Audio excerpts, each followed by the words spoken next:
Jadi si abangnya tuh ini udah habis uang banyak banget buat nyembuhin motornya, tapi motornya tuh nggak sembuh-sembuh cuy. Disembuhin malah timbul masalah baru, disembuhin malah timbul masalah baru, gitu-gitu aja terus. Nah jadi si abang itu sebelum datang ke bengkel gua dia sempet nge-WA gua dan ngetikin secara panjang mengenai keluhan yang ada di sepeda motornya. Nah bisa dibaca sendiri kan tuh, keluhannya banyak banget nih motor. Jadi histori perjalanan penyembuhan ini motor itu panjang banget cuy, sampai si ownernya juga udah habis uang banyak dan motornya juga nggak sembuh-sembuh gitu. Gua lihat bagian speedometernya, ini motor si abangnya tuh udah pernah tamat 2 kali tur mesin. Nah kata si abangnya juga, ini walaupun udah pernah tamat 2 kali, sebelum mesin dibenerin, ini tuh motor tuh awet banget, bandel, jarang jajan. Jadi walaupun jajan juga itu sewajarnya teman-teman. Kayak penbel, roller, kipas puli, itu kan komponen yang pasti bakal habis karena pemakaian. Jadi jajanan juga wajar gitu.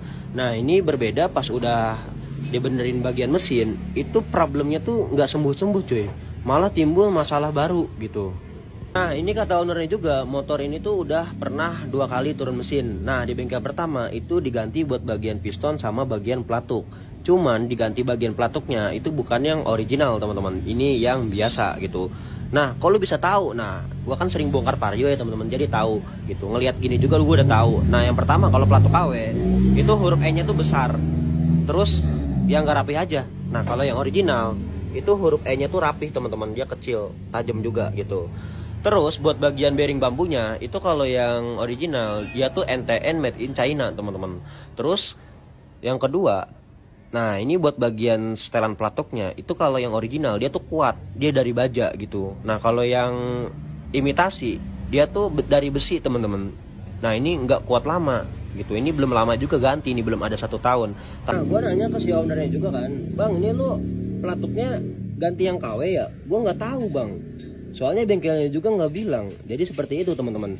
Nah kalau misalkan si abang bengkelnya yang pertama bilang ngasih opsi lu mau pakai yang biasa apa yang bagus, gue yakin si ownernya pasti milih yang bagus cuy gitu. Jadi si ownernya ini kalau buat masalah perbaikan itu orangnya tuh nggak nanggung-nanggung, yang penting motornya beres, nggak ada problem gitu teman-teman ya kan. Terus sama buat bagian noken AC juga ini udah kegerus teman-teman, kemakan. Nah ya kan kelihatan tuh. Nah terus buat bagian noken AC juga ini bukan yang original teman-teman gitu. Makanya kan gue nanya ke si ownernya, ini lu noken as ganti bang? Pokoknya setiap gue nanya si ownernya tuh nggak tahu gitu. Nah singkatnya ini motor udah beres teman-teman, udah hidup lah ya kan.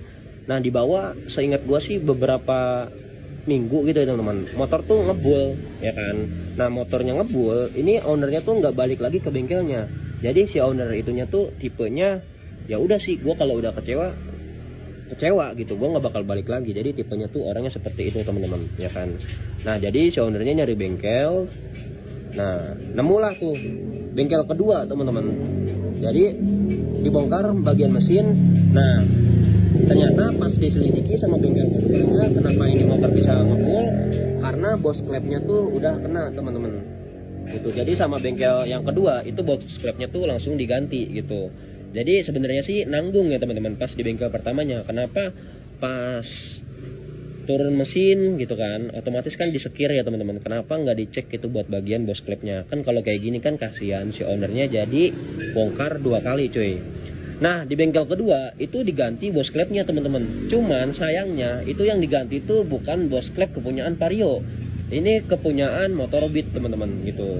Nah jadi kalau kepunyaan Motorbit itu dia tuh di sini tuh ada cowakan teman-teman. Nah ini cowakannya tuh kayak buat naro snap ring gitu teman-teman, cincin supaya nggak merosot ya kan. Nih ada cowakannya. Kalau yang Vario itu tuh nggak ada teman-teman, nggak ada cowakannya gitu. Terus kalau yang membedakan bit sama Vario buat bagian bos klepnya, nah ini pakai yang punya bit teman-teman. Jadi tuh dia nggak turun, cuman dapat segini doang gitu, ya kan? Nah, nggak turun tuh. Terus permasalahannya itu di bagian headnya tuh retak teman-teman, retak di bagian headnya tuh retak, kelihatan kan? Ini retak tuh. Nah gue bilang ke si ownernya, bro ini punya lu diganti bos klep bukan kepunyaan Vario, ini pakai punya bit. Nah ini bos klepnya juga nggak turun tuh. karena udah dapatnya segini teman-teman, bukan kurang masuk, karena udah segini teman-teman, kependekan kalau kepunyaan Beat itu tuh ya kan. Nah ini udah sama tuh, cuman di sininya dia masih belum nongol, ini masih kependekan gitu kan tuh. Nah buat bagian head yang udah retak kayak gini teman-teman, itu gue ngasih tahu ke si bronya, bro ini buat bagian head lu udah retak kayak gini bro, gue ngeri ngeliatin juga gitu.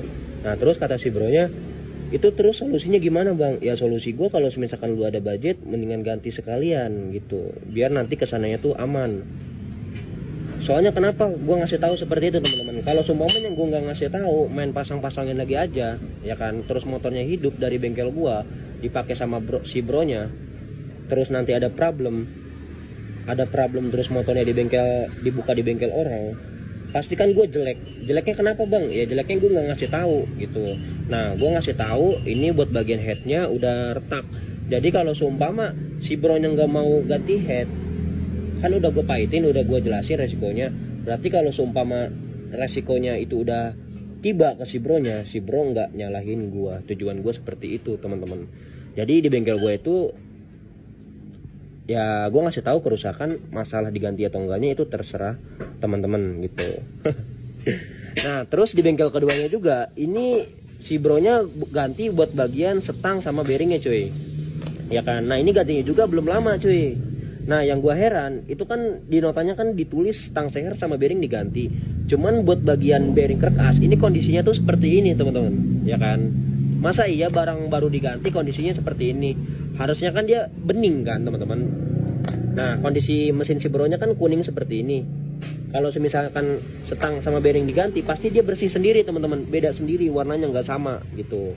Terus buat bagian noken asen juga ini udah dibeliin juga, ini pakai yang original Vario 150 teman-teman, karena ini noken AC juga udah kena. Gara-garanya apa? Gara-garanya pompa oli teman-teman. Nah ini pompa olinya problem teman-teman, bermasalah. Nah ini kelihatan sendiri kan tuh, jadi olinya itu dia nggak fokus teman-teman, dia berantakan kemana-mana gitu ya. Seperti itulah teman-teman, problemnya juga banyak. Nah ini buat bagian selang radiator ini juga seperti ini tuh, udah pada melar. Buat bagian radiatornya ini pipanya udah pada patah-patah. Nah ini patahannya udah lama teman-teman, bukan sama gua ya tuh. Patahannya juga ini masih ada di dalam selang.